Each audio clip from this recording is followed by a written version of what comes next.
دیکھو، ایک انسان کی نا سنسیئرٹی جو پروو ہوتی ہے، وہ اگر آپ اس کی زندگی کو دیکھو نا، جب یہ فوج میں تھا تو پہلا موقع جس پہ یہ ہائی لائٹ ہوا یا اس نے ڈیمونسٹریٹ کیا اپنی سنسیئرٹی کو، he was deployed in Kashmir sector اور 65 کی وار کے اندر.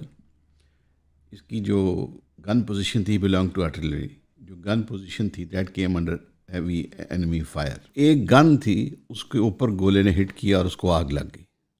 سو everybody ran away for life. He is the only person جو وہیں کھڑا رہا موقع پہ، اور وہ شدید آگ لگ گئی. اور خطرہ یہ تھا کہ جو گن پوزیشن کے ساتھ میگزین ہوتی ہے جس میں گولے پڑے ہوتے ہیں، اگر وہ میگزین پھٹ جاتی ہے تو everything will be blown off, اور یہ یہاں سے جو اینمی کو فائر دے رہے تھے وہ دے ہی نہیں پائیں گے. اس نے جب وہاں جا کے دیکھا تو 3 شدید زخمی تھے، اور ان کو بچانے کا تو چانس نہیں ہو سکتا تھا کہ وہاں آگ لگی ہوئی تھی. اس نے اس جلتی آگ میں وہاں سے وہ جو گولے تھے نکالنے شروع کیے. جب اس نے یہ کام کرنا شروع کیا تو ایک اور سپاہی جو دلیر تھا اس کی طرح کا، وہ بھی جوائن ہینڈز ود ہم. And subsequently everybody who had run away for shelter, وہ سارے واپس آ گئے. اور ان سب نے مل کے سب سے پہلے آگ بجھائی، اور وہ جو میگزین تھی اس کو سیف بنایا کہ فردر کوئی نقصان نہ ہو. اور ان دی مین ٹائم 2 شہید ہو چکے تھے، اور ایک جو تھا وہ آخری سانسوں پہ تھا.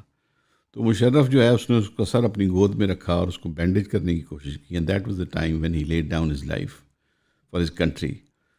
تو مشرف کے بقول وہ بڑا اس کے لیے ایک ڈیفائننگ مومنٹ تھا لائف کا، کہ it was very difficult for ہم ٹو میک اے چوائس کہ وہ ان کو پہلے بچاتا یا اس پوزیشن کو بچاتا. تو اس نے وہ پوزیشن بچائی کیونکہ وہاں سے انہوں نے انیمی پہ فائر کرنا تھا.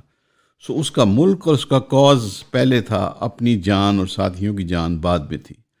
تو میرا یہ خیال ہوتا ہے کہ بہت سارے لوگ ہیں نا جو ساری عمر کلیم کرتے ہیں، ہمارے پولیٹیشینز، ہمارے لیڈرز، کہ جناب ہم بڑے ملک کے وفادار ہیں، اور ان کے پورے ٹینیور میں کوئی موقع ہی نہیں آتا جہاں ان کی وفاداری پروو ہو سکے. تو یہ ایک موقع تھا، گراؤنڈ ریالٹی تھی ہمارے سامنے، کہ جہاں ہی اسٹوڈ ٹو ہز کمٹمنٹ، اور وہ اس نے پروو کیا. اینڈ لیٹر آن پھر جب وہاں سے فارغ ہوا تو ہی جوائنڈ SSG، کمانڈوز میں چلا ہی گیا، اور اس نے جہاں دن رات اپنے ایک کر دی.